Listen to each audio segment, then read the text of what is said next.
நம்ம இன்றைக்கி ஒரு 10-15 நிமிஷத்தில் சூப்பர் டேஸ்ட்டாக குழிப்பணியாரம் எப்படி பண்ணுறதுன்னு பார்க்கலாம்.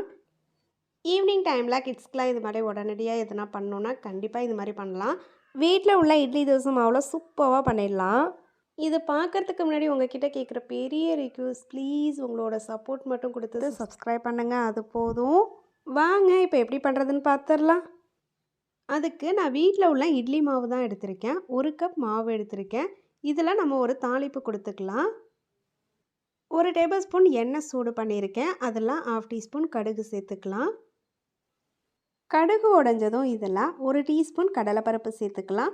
கூடவே 1 டீஸ்பூன் உளுத்தம்பருப்பு சேர்த்துக்கலாம். இதை லைட்டாக கலந்து விடுங்க. இது வறுபட்டு பொன்னிறமாக வரட்டும்.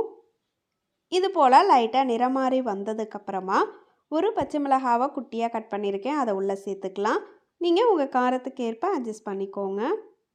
அடுத்து ஒரு கொத்து கருவேப்பிலை 1-2 பிச்சுட்டு சேர்த்துக்கிறேன்.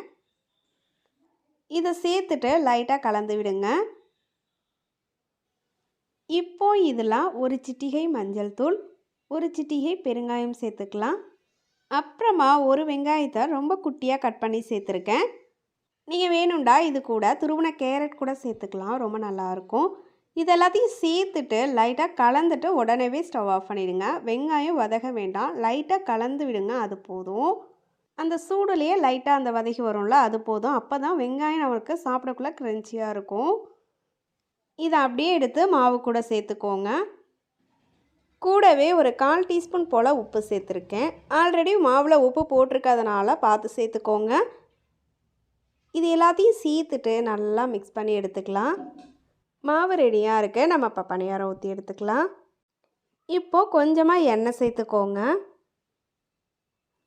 இப்போது மாவு எடுத்து அழகாக பொறுமையாக எல்லாக்குள்ளேயும் ஃபில் பண்ணிக்கோங்க. இதே போலவே நம்ம எல்லாத்துக்கும் ஃபில் பண்ணி எடுத்துக்கலாம். இப்போது ஒரு சைடு நல்லா வெந்ததுக்கு அப்புறமா பொறுமையாக டர்ன் பண்ணி விடுங்க. ஒரு ஸ்டிக் அப்படி இல்லைன்னா ஸ்பூன் வச்சு அழகாக டர்ன் பண்ணி விட்டுருங்க. இது போலவே திருப்பி விட்டு 2 சைடும் நல்லா அழகாக வெந்து வந்ததுக்கப்புறமா நம்ம வெளியில் எடுத்துடலாம். பாருங்கள், நல்லா சூப்பராக நம்ம பணியாரம்லாம் ரெடி ஆகிடுச்சு.